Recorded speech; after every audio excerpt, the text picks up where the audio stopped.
வணக்கம்.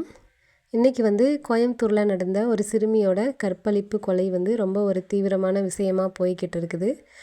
ஆசிபா முதல் இன்றைக்கி இந்த கோயம்புத்தூர் சிறுமி வரைக்கும் ரொம்ப குழந்தைகளோட கற்பழிப்பு மரணம்ங்கிறது தொடர்ந்துக்கிட்டு தான் இருக்குது.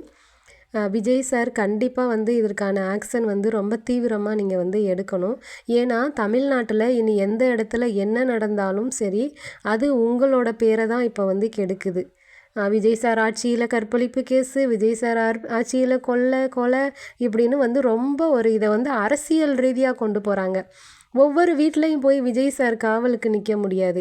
பெண் குழந்தைகளை பெற்றவங்க தயவு செஞ்சு ரொம்ப கவனமாக பார்த்துக்கங்க. பக்கத்து வீட்டுக்காரன், எதிர் வீட்டுக்காரன், வயசான தாத்தா அப்படிங்கிறதெல்லாம் பார்க்காதீங்க. தயவு செஞ்சு குழந்தைங்களுக்கு குட் டச் பேட் டச் சொல்லிக் கொடுங்க. மிட்டாய் வாங்கி தரேன் கூப்பிட்டா போகக்கூடாதுன்னு சொல்லிக் கொடுங்க.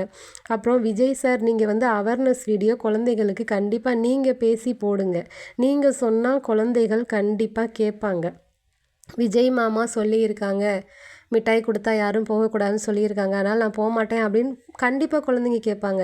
அதனால் கண்டிப்பாக நீங்கள் பேசி குழந்தைகளுக்கு ஒரு அவேர்னஸ் வீடியோ கொடுங்க. தயவு செஞ்சு இந்த மாதிரியான குற்றங்களுக்கு தண்டனை ரொம்ப கடுமையாக இருக்கணும். விஜய் சார் ஆட்சியில் இனி ஒரு பெரிய மாற்றத்தை நாங்கள் எதிர்பார்க்குறோம். நீங்கள் கொடுத்த முதல் வாக்குறுதியே பெண்கள் பாதுகாப்பை நாங்கள் உறுதி செய்வோம் அப்படிங்கிறது தான். அதனால் குற்றவாளிக்கு கொடுக்கப்படக்கூடிய தண்டனை அடுத்து இந்த மாதிரியான ஒரு குற்றத்தை எவனும் செய்யக்கூடாது.